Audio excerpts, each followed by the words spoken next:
Good afternoon, everyone. This is Colton from Jennifer Schaus and Associates, and we're coming to you live from Washington, D.C. Thank you to everyone who has joined us today. We're kicking off 2022 with a new complimentary webinar series, and that is for our GIP program, that is Government Industry Parties. And this webinar series is designed for companies who are trying to reach government contractors. Content can be anything related to competitive intelligence tools, which is what we're covering today, and any other topics that are suitable for government contractors. This program is going to be a three-part series for companies to reach federal contractors by doing either 1, 2, or 3 webinars, typically running about 30 minutes each. We'll promote it through our newsletter, which reaches over 23,000 subscribers. We'll be hosting on our GoToWebinar platform, and we'll record the webinar and upload it to our YouTube channel, and the PowerPoint will go to slideshare.net. If you want information on pricing, please email hello@jenniferschaus.com. And here's a couple of statistics for once our webinar has been put on and is recorded. Our YouTube channel is now at about 38,000 subscribers, 3,800 subscribers, and we are reaching up to 3.7 million impressions. As you can see, our top 4 videos have thousands of downloads and some pretty decent numbers there on the click-through rate. And again, if you want pricing and information on this program, please send us an email and we're happy to provide our media kit.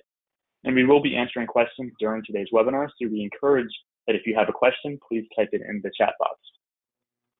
And now to introduce Judy Brett, CEO of Summit Insight. Over the past 34 years, she's become an expert not just in federal contracting, but in how to build the relationships that we need to succeed with federal buyers. As a consultant, speaker, and author, she's helped thousands of established businesses, small, mid-tier, and large, find their fast track to success in the federal arena. Her clients use her proprietary players and layers methodology to get in front of the right federal buyers and to win over $200 million in federal business. You can pick up her latest book, #1 bestseller, Government Contracts Made Easier, the 2nd edition, on Amazon, along with her companion strategy workbook. So right now, let's find out more about how to make easier happen for you. Please welcome Judy. Hey, Colton, thank you. And let's jump right in. Hang on for a second, and we'll do it. Colton, handoff work? Yep, here we go. Okay, great. So why your competitive intelligence tools aren't working and what to do about it. Let's get right into it. This is part of a 3-part series. First of all, federal sales team struggling, can't grow sales. That was the first part. We did that one 2 weeks ago. Last week, and you can pick this up as well on the YouTube channel if you weren't there live. Business. And finally, show me the money. Why your competitive intelligence tools aren't working and what to do. So this is what we're getting into right now. So what do we want? Engagement. When do we want it? Now. I want you to steal from me. I want you to steal from me. I want you to notice not just technical content we're getting, but also how that's landing for you. Honestly, how it feels as we go. And so I would like to get lots of interaction and back and forth as we go. We're going to have this experience together and have a lot of back and forth and conversation. So I'd like to invite you to drop into the Q&A panel right now, just your name and what you do. Just your name and what your company does. This is going to play into the experience that we have, and I want to make sure that you are all using that Q&A box. So as we get started, just in the question box, just drop in your name and what you do. All right, and we're going to be looking at that and drawing on some of that as we go along. All right, so get ready to take action. At the end of the hour, I'm going to ask you, what action are you going to take as a result of being here, and when are you going to take it? All right. So you're going to learn what to focus on when you're choosing and using federal competitive intelligence tools. You're going to learn how to use that data to connect with the people that you need to meet, and why consistent practice is the key to getting a return on investment on your tools. We're going to be talking about stuff that's also not on the slides. So get ready to take some notes about that as well. The core of my practice is human connection. I'm going to share a story with you on how that happened and how I got to the place that maybe you are now, or you may find yourself as we go. So you know the feeling when do-it-yourself market research just isn't getting done. You've spent nights and weekends digging in the data. You're getting tons of advice, even from your federal customer, about what you should do or where you should be looking. You might have decided, all right, I'm going to spend the big money on a data subscription, but you're not always getting the training support that you need. So suddenly you've got this big, hairy data subscription sitting there. Not everybody's using it. Your federal revenues keep dropping. You've got lots of bid opportunities, but you're making fewer sales calls than ever. And so you're wondering, what am I missing? What am I missing? It doesn't have to be that way. Focus, connection, and consistency change the game for good. So come with me into the heart of darkness of federal sales. I'm not going to promise that you won't be changed forever. In fact, I hope that you will. But I will promise to bring you back out safely. So here's the deal. Back in 2014, I'd been an expert in federal contracting for over 25 years. I'd helped thousands of companies. I'd written a book, but there was just this one little thing I didn't know. That was how somebody actually closed the business. And that didn't really matter till the day that it really, really did. I had this project and I was working with 7 different companies for a whole year. And boy, I had to have a lot of research in order to be able to have their sales plans built. I was going to get all of that together, give them the training in what to do, all the intelligence, all the leads they need, and let them go at it and just coach them for 10 months. It was going to be great.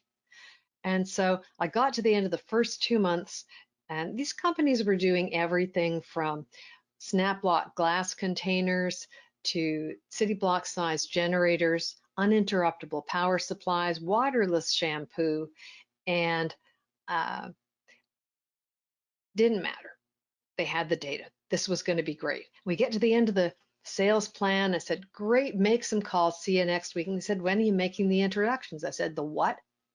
They said, the introductions. I said, no, no, no, no, no. They said, yes, yes, yes, yes, yes. I said, no, no, no. They said, uh-huh. I thought, oh, geez. Now, at this point, I only have 3 problems. First, I have a graduate degree. I don't make sales calls. Yeah, well, that ship had sailed. Second, I was really afraid that everyone would think, well, I was a terrible fraud because I'd written a book. Why didn't I know this thing? But the biggest problem was that this work was my business for the whole year. In the words of the immortal Gene Kranz, mission controller at NASA, failure was not an option. So I had to open my sales plan, pick up the phone, take a deep breath. It was awful. I didn't know what to say. I felt like I was stopping in the middle of a sentence. And at this point, I had to be a little bit of an expert and have data on me on all of these things these companies were doing, including the one that was making root canal equipment. I was dialing for dollars for endodontics. And one call after another, I finally hit this light bulb moment. I was on the phone to Dr. Ned Robertson, who was with the Indian Health Service in Penobscot, Maine. And he was talking to me about his nephew who had just gotten into Georgetown Medical School. And but he said, don't try to call me on Tuesday. It's my day off. And you know what he was doing on his Tuesday day off? He was sewing curtains. See, my job was to make all the introductions. And I had to keep calling and calling until I built up enough trust that somebody was willing to say, okay, I'll talk to the company representative. And he said, listen, those people from B&L Biotech, no problem. I will talk to them, just have it set up with my assistant. He hung up the phone. I went, wait a second. That was it? That was all I had to do? Okay, how do I do that again? And I looked and the data was telling me things about the Henry Schein company that they had been buying some other things from. And I could see what other vendors that they had dealt with. And I thought I had lots of ideas for ways that I could hand off to my clients so they could pick up and start to build that relationship. but I also had information that Dr. Ned had shared with me about what was happening with him. So it could be a strong foundation for moving forward. So after a couple of calls, I had met the man behind the mask. And so these were just people.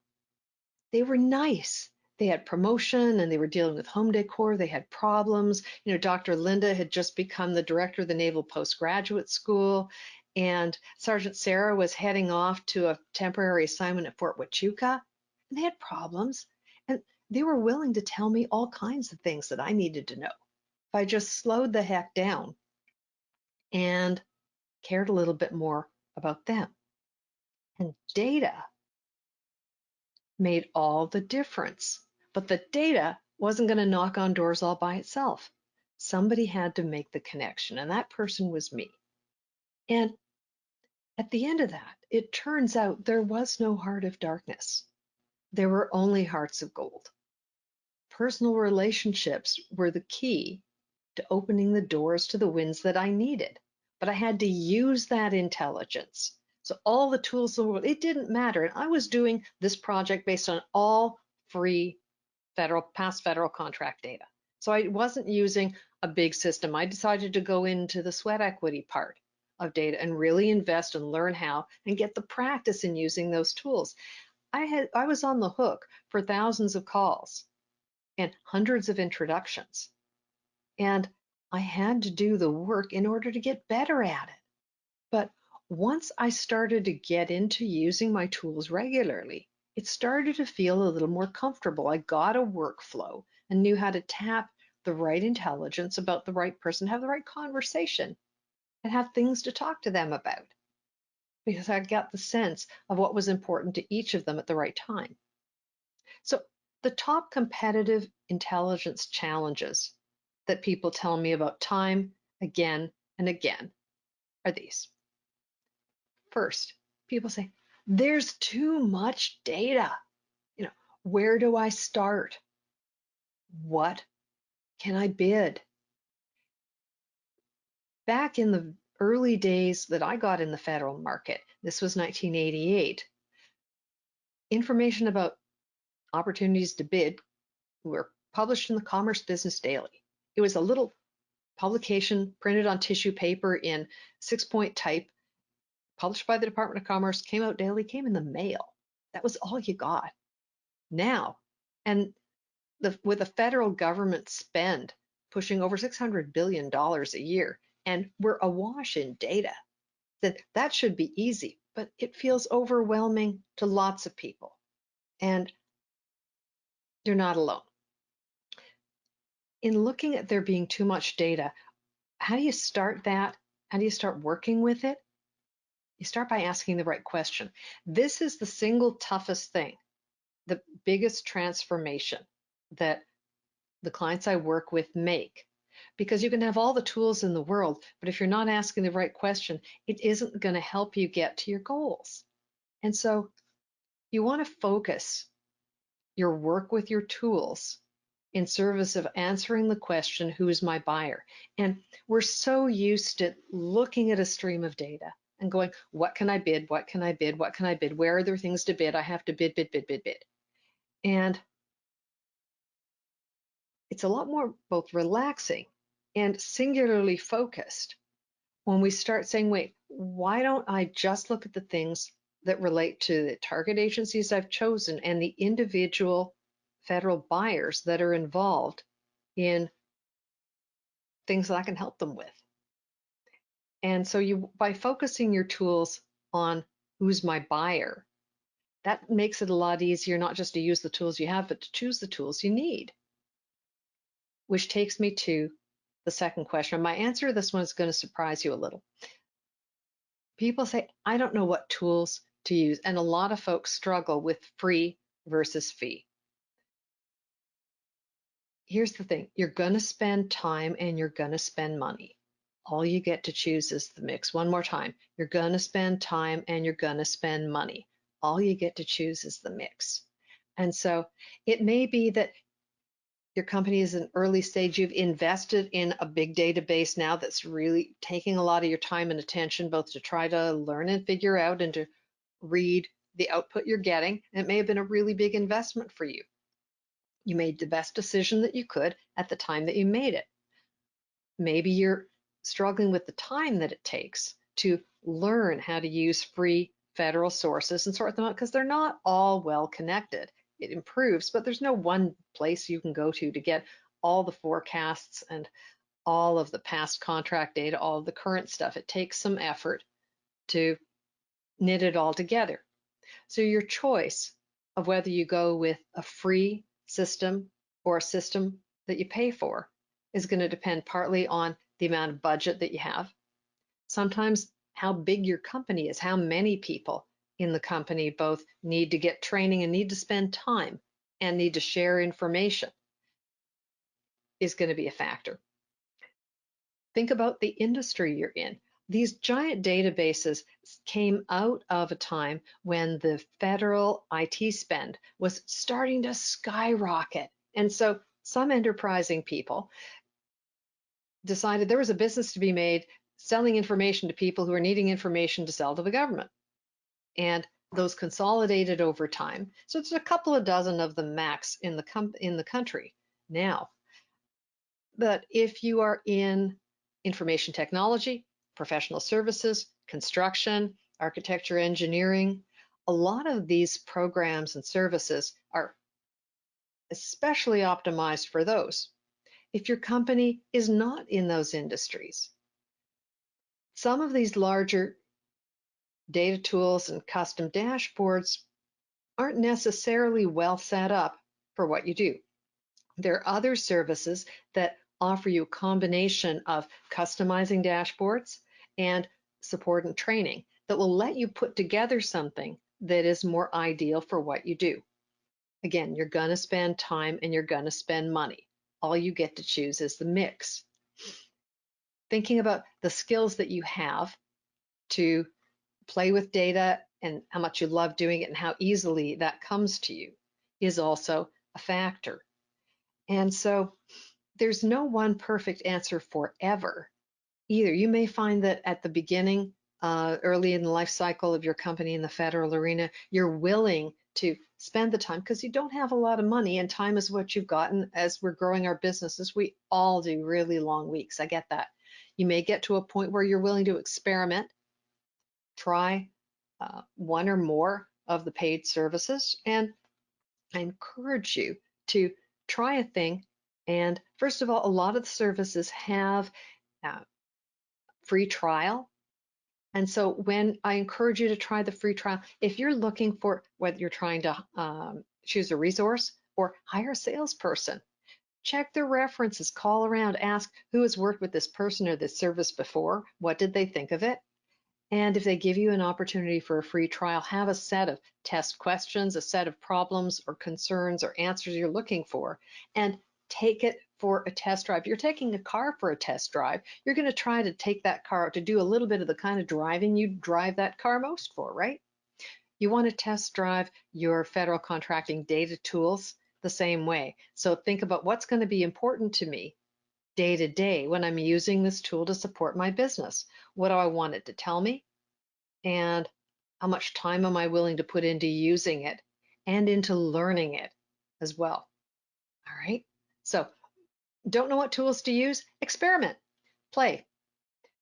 One of the things my husband used to tell me when I was in the early stages of my business, and he still tells me this from time to time, is there's no bad answer. And you say, yes, there is. There's a perfect answer, and there's one where I'm going to get the right tool at the right time and spend the least amount of money. Whatever decision I make, I'm going to learn something. I'm going to learn from it and move on. If we as business owners could get half the money back that we spent on stuff that wasn't the right stuff, we might not be rich beyond the dreams of avarice, but we might think we got close, right? So what tools are the right ones for you? What are the tools you're actually going to use? So I don't know how to use my tools. Now that's an issue. And I'm of two minds about learning. I love the excitement of learning new things. I get really frustrated on the flat part of the learning curve. People forget that the learning curve has the part where you're working really hard and you don't seem to be feeling like you're learning much, and then it goes up at the end. And so that When you're thinking about that learning experience, remember it's going to feel uncomfortable for a while. There are very few new tools that you invest in, and it just all works just like that. So things to think about include what type of learning or learning situation really works for you that you learn best. Some folks, let me do something self-paced, I'll be fine, don't push me. Other folks like being in a small group, whether it's a similar business owners or ones that are complementary or don't have anything to do with each other. Some folks learn really well in a cohort experience when you've got a number of weeks or even a year and you're all building and learning skills more deeply together. Some folks, sometimes this would be me, I want somebody by my elbow teaching me things, answering my questions. I like a lot of personal attention. And so in some ways, I really do well with someone, that's how they want to learn as well, or in a small private group. So I can feel comfortable asking questions and really explore the things that are important to me in a way that's really productive. Do you like training that is live versus something that's on demand? Again, thinking about the kind of training that comes with the tools that you're getting, think about it. What's going to make you happier? If you're doing a lot of your learning on nights and weekends, or you need a lot of flexible training, then on demand may work better than trying to schedule your time live. I'm visual girl. I really like having a lot of hands-on and visual experience. Other folks really learn well through audio. And so think about how you learn best and make that part of your decision about what competitive intelligence tools that you're going to choose. And remember, the learning can be wobbly. So another concern that people often have with these is, I'm not getting anywhere. I'm putting in all this time and I'm just overwhelmed with lights and buzzers and features. And so I encourage you to use a practical example when you're using your tool. Start out with 1 or 2 situations. If you've gone through the earlier webinars, then you know that you're going to have 1 or 2 target agencies or offices within that agency. So start to think about not just, again, what can I bid, but where do I want this relationship to go with the people that I need to connect with in order to win? And have those people in mind and use the full suite of the tools, the query tools, and the resources and put them to work on one situation. Because we are wired as humans to do well and to get motivated and get more excited about doing the work when we have small successes. So pick a single place, a single destination, and mark your progress to solving that question or problem. Then put it to work on another one rather than trying to use your tools and say, what are all the places in the federal government that I could bid? So is competitive intelligence enough?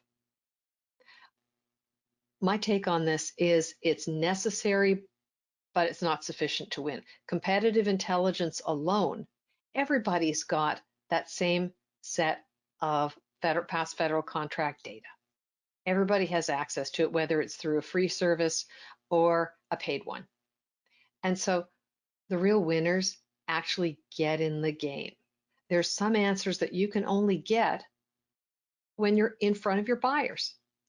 Competitive intelligence, whatever service that you get, whatever tools that you're using, whether you're doing it yourself, getting help, or asking a dashboard to deliver it to you, a good competitive intelligence system should already be telling you who's buying, how they're buying, how much they're buying, who they're buying from, where they're going to buy, and when they're going to take action. Those are the basics. And so if you had all that, why wouldn't that be enough? There's some missing pieces. And that starts with, hey, who are they anyway? Because remember, there's no such thing as selling to the government. You're selling to people. So what is it that converts intelligence into wins? It's human connection. Human connection is the spark that makes it rain. And a competitive intelligence database isn't going to give you that. you need to commit to taking the action to make the connections both within that agency and also to figure out what's happening between the people. So between you and the people in that agency, and also understand the dynamics between the players and layers. And that takes me to sales plans. You've got to take the intelligence, say, what am I going to do with this in order to develop the business? And that's not in a database. So if you're investing in these tools and expecting that somehow you're just going to figure out what to bid, there's some other steps. So to fill the pipeline, you've got to start at the source. The source means lead generation. What's a lead? I'll ask you. I'm going to pause for a minute. This is my question to you. So if you drop it into the Q&A, what would you say a lead is? How would you define a business lead? How would you define a business lead?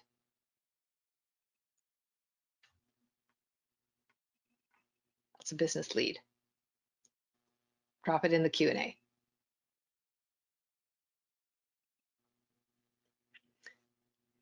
Write yours down and compare your answer to this one. A lead is a person.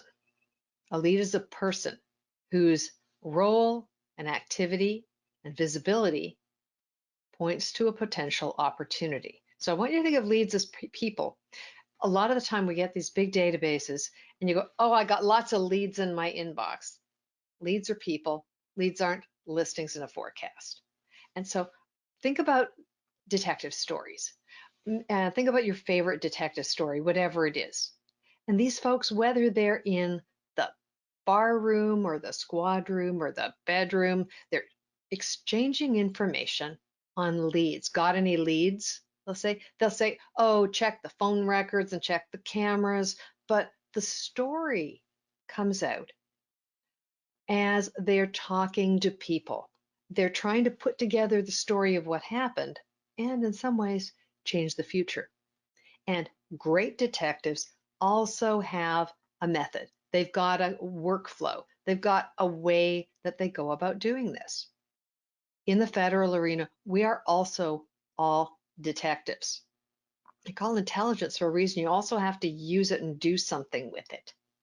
And so we all start with that same recipe, right?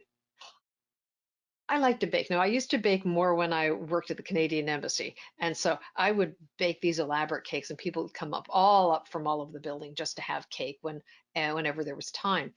And so I like watching the British Bake Off, particularly. I love the diversity of people. It's so interesting because they all start with the same recipe, right? Off they go. Everybody's got their stuff and 1, 2, 3, bake. This competition is really interesting because there's 3 different kinds of things that they do. And the middle competition always fascinates me because the description on their website, take one basic recipe with the same instructions and ask our bakers to produce a finished product. Easy, right? Well, any variation in the finished product is a result of how they apply their technical knowledge. And so, because you have to know what a technique is and how to do it. So everybody starts out in theory with the same ingredients, the same instructions, but boy, you get really different results. And so we're in our own kind of bake-off in some ways. You're in the Great GovCon bake-off. The request for proposal doesn't tell you the whole story, and neither does any database. Your own experience, time and time again, only the customer is going to tell you. Let's say you wanted to, your federal customer said they wanted a cake. Well, what kind of cake do they want? And what else would you ask? Think about it. How many people are coming to the party? Any allergies? What's the occasion? If you don't ask those things, then you're not going to be able to put together what they really want. And so you've got to think about whether you're baking the right cake. And that's not always going to be in the competitive intelligence tools. You want to have the perfect cake for the right occasion. You want to have exactly the right offer. So you need to talk to people in order to do that. There's so much data. Why is it that we're so starved for wins? Well, too many recipes, not enough cooking. We want to be ready. We want to get it perfect. We're going to fail sometimes. Data shows that the average government contractor is winning maybe 1 out of 4. If you have a 25% win rate, you're doing really well. If you have lots more than that, congratulations. You are really at the head of the pack.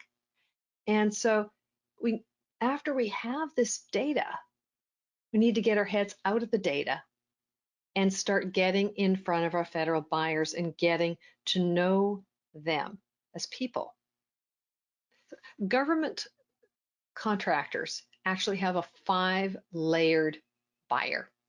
A 5-layered buyer. You think about light going through a prism and suddenly it breaks out once you realize that it's more complicated than a single buyer. And so I ask you, how many kind of buyers or buying roles, what I call layers of federal buyer in every place that you want to do business, how many do you think there are? I'm going to give you a minute. I want you to write down or drop in the chat your sense of name at least one of the different layers or roles. I'm going to pause you. If you're listening to this on the recording, I want you to pause and write them down.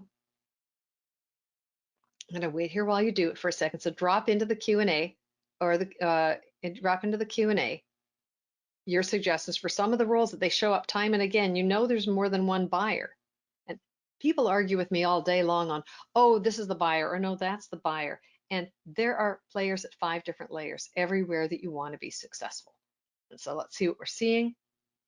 Q&A, write them down. And so this is why we create and give our clients, and this is on my website for you, the Players and Layers methodology. And so that unpacks the idea of players at all the layers so that you literally have the right contacts at the right layers in the palm of your hand. So another one of the challenges is, hey, if I thought if I had data, I really wouldn't have to sell anymore. And people do business with people. And that includes federal people. You're on this, you get this, and relationship intelligence complements competitive intelligence. So these are the questions you need to be answering based on the competitive intelligence. Rather than going, I have a competitive intelligence, I have the answers, it should lead you to the next stage of intelligence, of things you've got to answer, because relationship intelligence will tell you what's happening between you and your buyer and among all the players.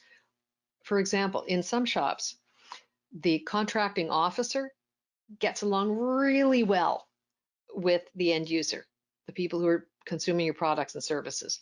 They want to help each other. They help put together the statement of work. They work out what the best method of competition is. In other shops, they don't like each other at all. The contracting officer thinks the end users are just wasting money. The end user thinks that the contractor is in the buying prevention department, and they fight each other. They're not getting along. And so figuring out, understanding the nature of that relationship has a big impact on how successful you're going to be as you get both sides to realize that you're the low risk choice. And you're going to do that differently than in a shop where one wants to bring the other on board and talk you up.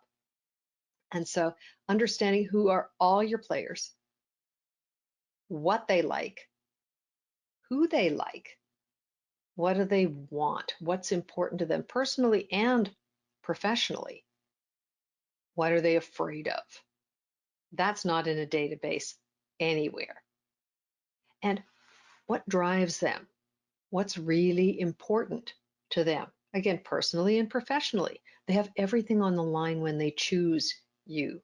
And so by using the competitive intelligence tools, you can start to get curious about who they are professionally, what is going to be important to them, what you can bring them, how you can help make them successful. One small conversation at a time. We want to know what they say and whether that lines up with how they act, especially when they tell you, oh, we use this contract vehicle, or oh, we only want to do more business with 8As. Sometimes the things that they say don't line up with the data that shows how this agency and this office and this program actually behave. Other times, and I was talking to a client about this the other day, they were dealing with a particular region of a federal agency, and it looked as though that agency was going to move from not using GSA schedules to suddenly using them a lot. That has a big effect on whether or not that client is going to invest in getting a GSA schedule. But the relationship intelligence is going to be important there, because that's not going to show up in past contract data. Conversations are going to bring that up. And so competitive intelligence and relationship intelligence are important. There's two more kinds of intelligence. So your competitive intelligence tools are necessary but not sufficient. Relationship intelligence is the second piece that you need to go along with your competitive intelligence tools that you invest in, that you choose. You've got the right ones. You've got other missing pieces. So these things aren't in anybody's database. You can't pay money for this. You have to go find it yourself. So federal buyers have goals, but their goals might not look like our goals. And so we can say, we have this thing, we want to sell you this thing, we have a program, we really want to give it to you, and you say, yeah, take a number. This is not important to me right now. It's really frustrating, because you know you could help them, but they're busy focused on something else. The nerve. So, but if they knew that you were taking them toward a goal that's important to them, suddenly they're going to be really interested in returning your call. The same thing is actually true with prime contractors as well. If you've ever struggled to get a prime contractor to return your calls, you're completely changing the game. Instead of saying, I am a small business and here's what we do, and they'll say, great, register on our portal. And you say, great, we did that. And they said, super, we'll call you. And nobody ever calls you. Start over. Said, hey, we've just been over to the Federal Law Enforcement Training Center, and they say they are going to die if they don't have our stuff. Want to talk? Ooh, walk this way. So federal buyers have goals. Theirs might look different from ours, but you've got to know what theirs are. If you're going to make the story and the call about them, putting the competitive intelligence to work to say, all right, if I were involved in that shop, if this were my program, what would my goals be? Starts to make all the difference. Again, make a screenshot of this, come back to this. I'm going to give you some homework. So I want you to think about, what would a goal be for a person at each of these layers? Here's our players and layers that we talked about in the previous two webinars. Small business specialist, contracting, end user, stakeholder, and industry. Drop in the Q&A. What might a goal be for someone at each layer? You're here, active, you're on this webinar. I want you to pick a layer and pick a goal, okay? And I will share at least one, but I want you to take a moment and pick a layer and think, what could a professional goal be for someone who is in that layer? What would be important to them? By choosing a goal, then you're able to talk about something that you know is important to them. That's going to increase your odds of them returning your call and engaging with you. And you've got a place that you're going together. Because if you can help them get to your goal, their goal, you're also going to get to yours. Smaller steps can create momentum. We're designed as humans to get a little dopamine hit every time we do something that experience tells us is helping us be successful. And so if you could get 1% progress a day, 1% progress a day towards your goals, 1% growth, better yet, 1% growth a day for a whole year, would you take it? Most people do that math really quickly and say, yeah, that would be 365% growth over a year. That wouldn't be bad. Or even if you take weekends off, 200 and 250%, that would be okay. Being able to stay engaged with your buyer in a way that keeps them moving forward just a little bit at a time, getting them hooked on the fact that every time Alex calls, something great is going to happen. Every time Jorge calls, I just love talking to him. He knows cool stuff. That's the experience. People will forget what you did. People will forget what you said, but people will never forget how you made them feel. I'll always remember this conversation I had with Melissa Mangold at Casco Manufacturing Solutions. And she said, this presentation that you gave, it gave us a lot of information, but even better than that, you gave me hope. Oh, yeah. And that was what was important for her to realize. I gave her hope to get towards her goals. Now, milestones give us a sense of direction and progress. They keep us engaged. I remember this conversation I had with Mike Osredker. He had been sent out from his company in the Midwest to go and do business with the federal government. And we kept chatting with each other at this business over breakfast event that I had the honor of co-hosting for a number of years. And he sat back to me and he said, Judy, selling to the federal government is like swimming in the ocean with no mileposts. I went, wow. It is a really long haul from October 1st to September 30th. And to be able to plan out interactions with our federal buyers, our players at all the layers, and we're not always able to finish that big giant project in 1 or 2 calls, but to have that set up so that you know what a significant event is in moving toward that goal every time gives you and them a sense of momentum. It is a tough place in the federal arena to be trying to develop business. So we've got to be able to recognize and be working toward our milestones in our own business. Everything changes when we start to also help our federal buyers toward their next milestone.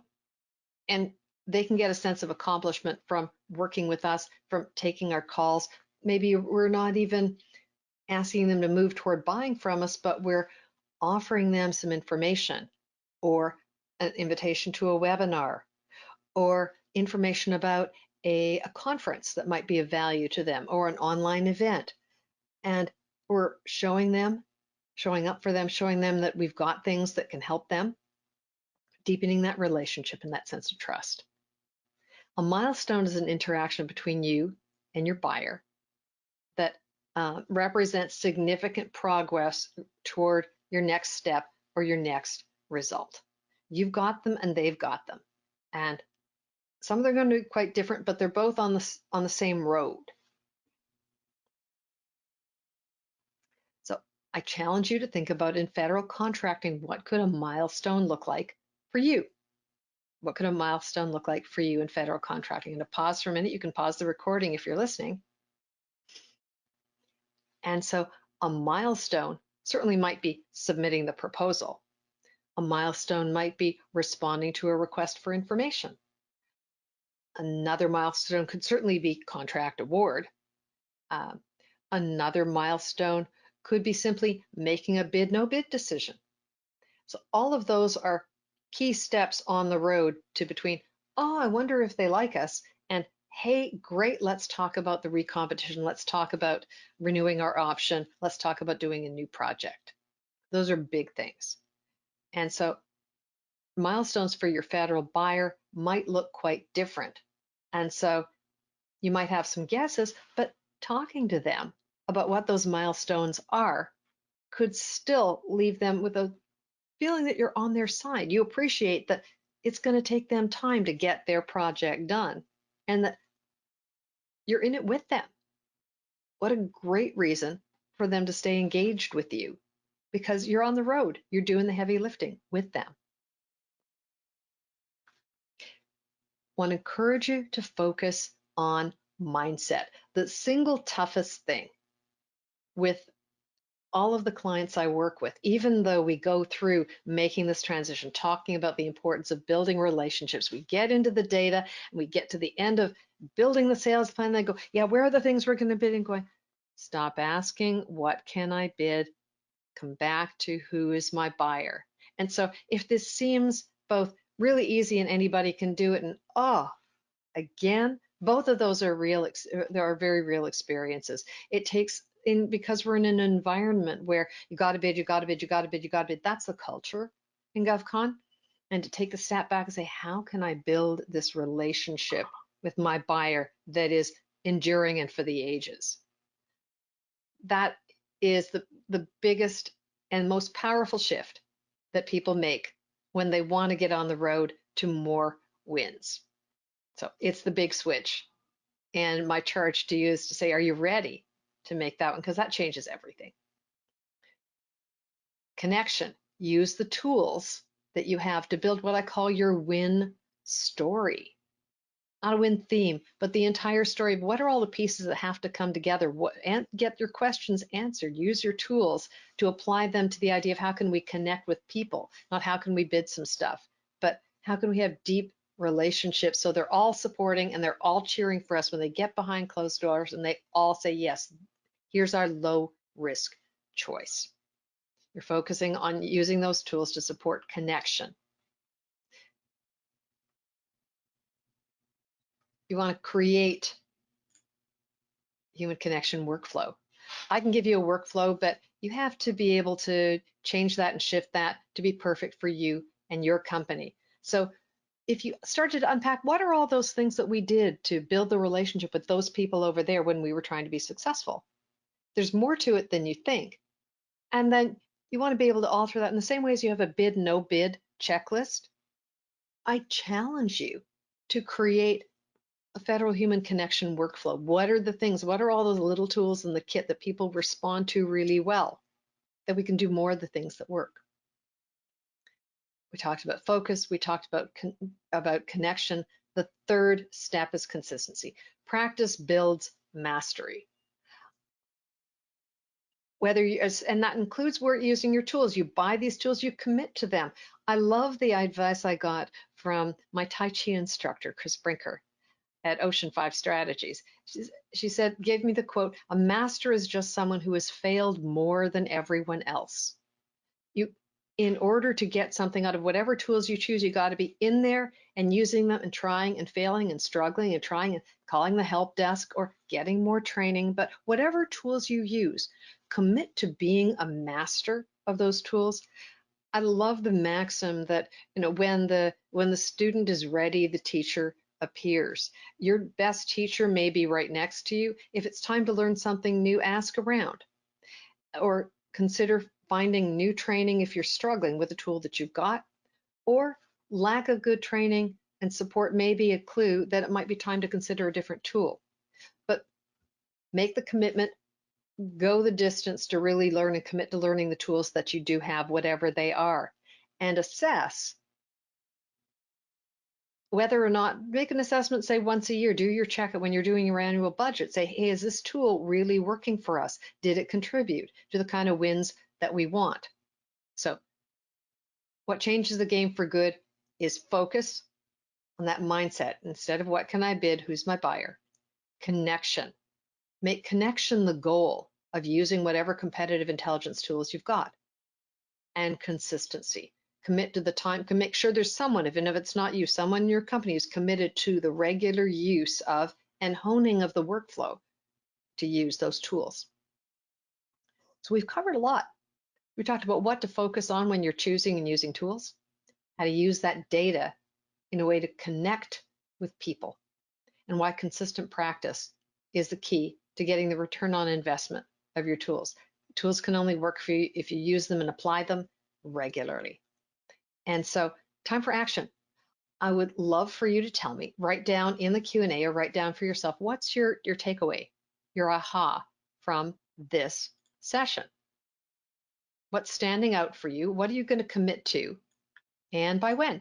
What's going to be different for you because you spent some time here learning about new ways to look at competitive intelligence tools? Love to know. In the meantime, we have resources for you. Government Contracts Made Easier, book and workbook, go grab them. I've got a series of exercises in the strategy workbook that are all about using the free federal competitive intelligence tools.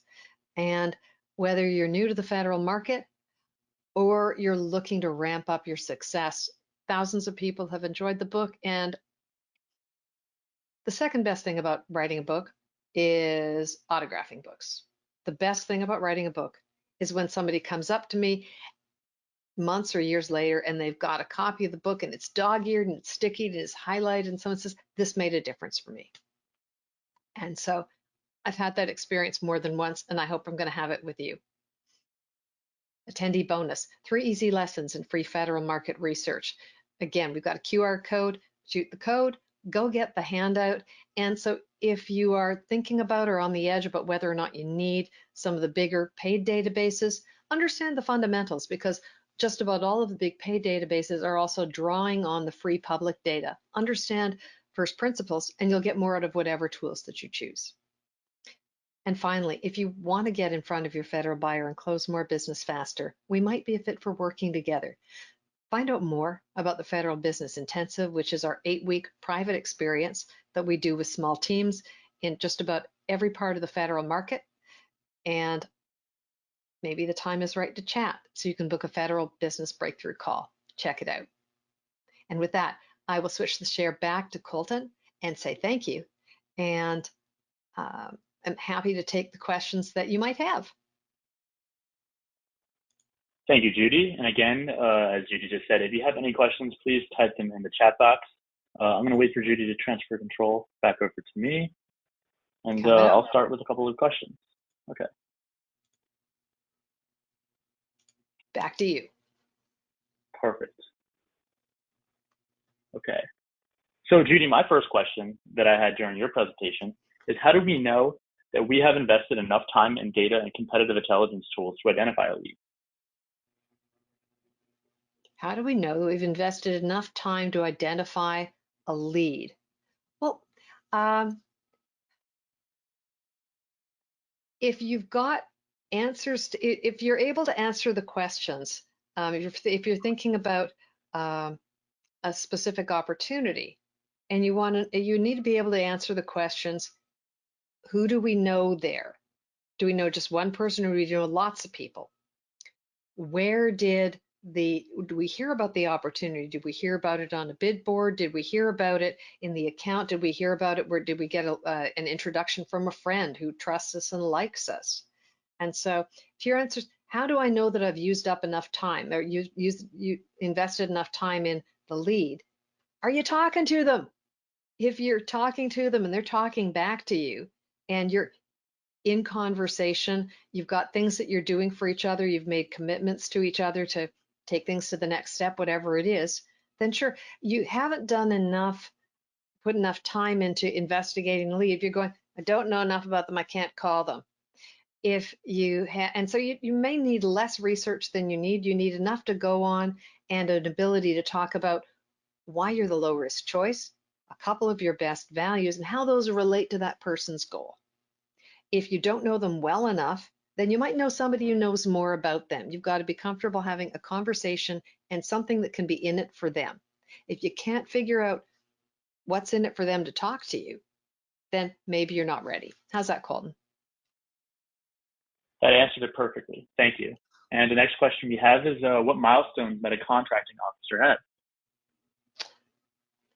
Milestones for a contracting officer can include: got the market research done, got lots of qualified responses to a source's sought, might include got the statement of work from the technical representative, can certainly include acquisition plan completed, solicitation released, got lots of qualified bids in,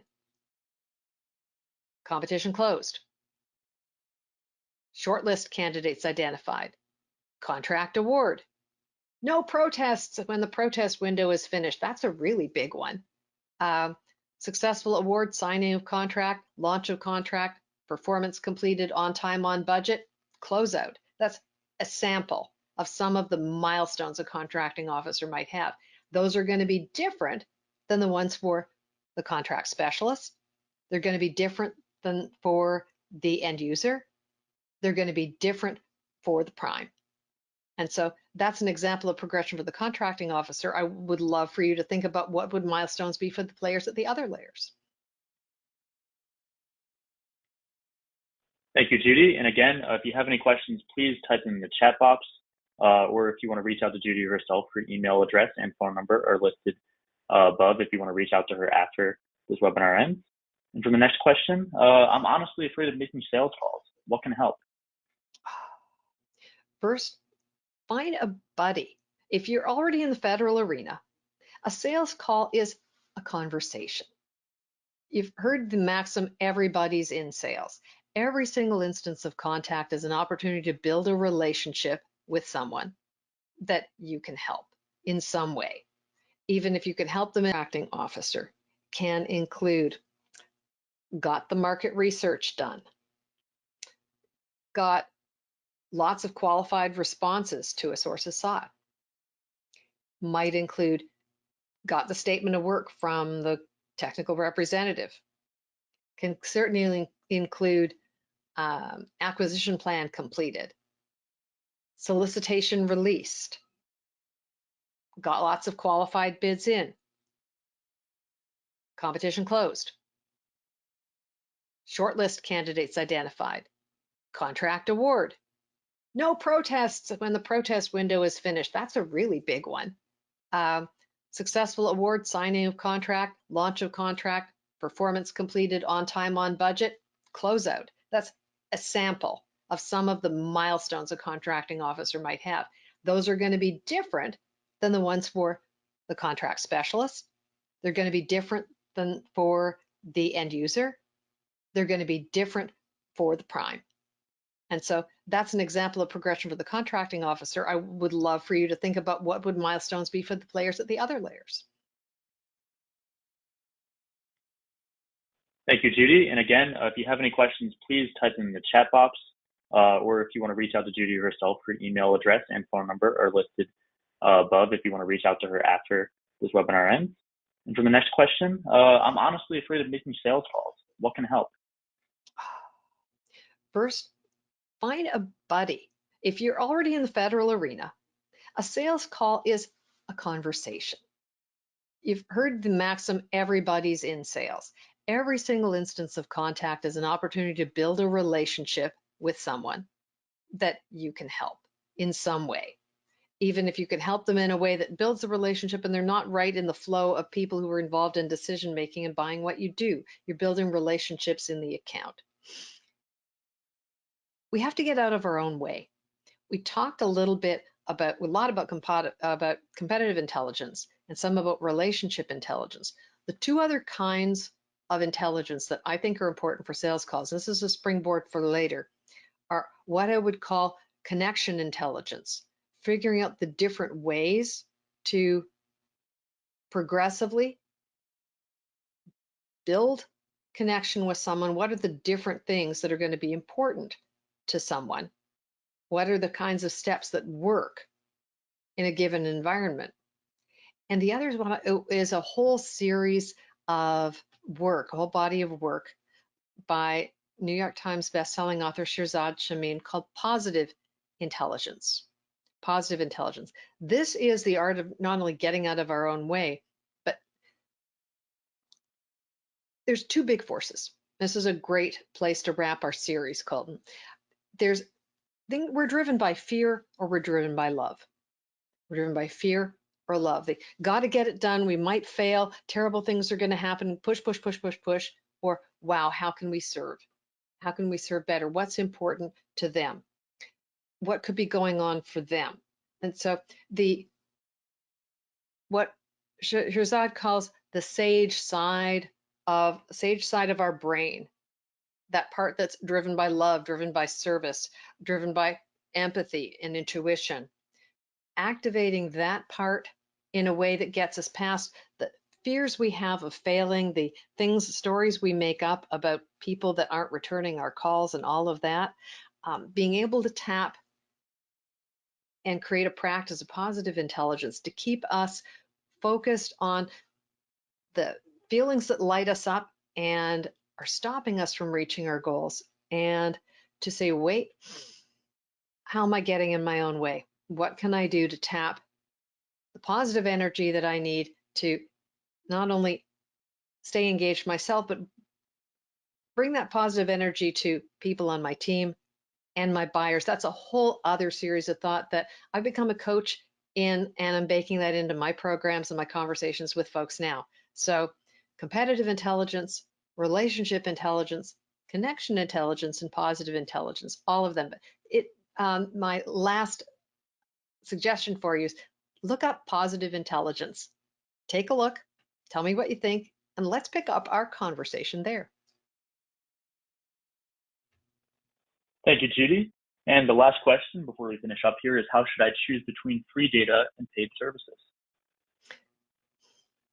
You're going to spend time and you're going to spend money. All you get to choose is the mix. And be prepared to experiment and to play. Have a list of questions that you want to ask.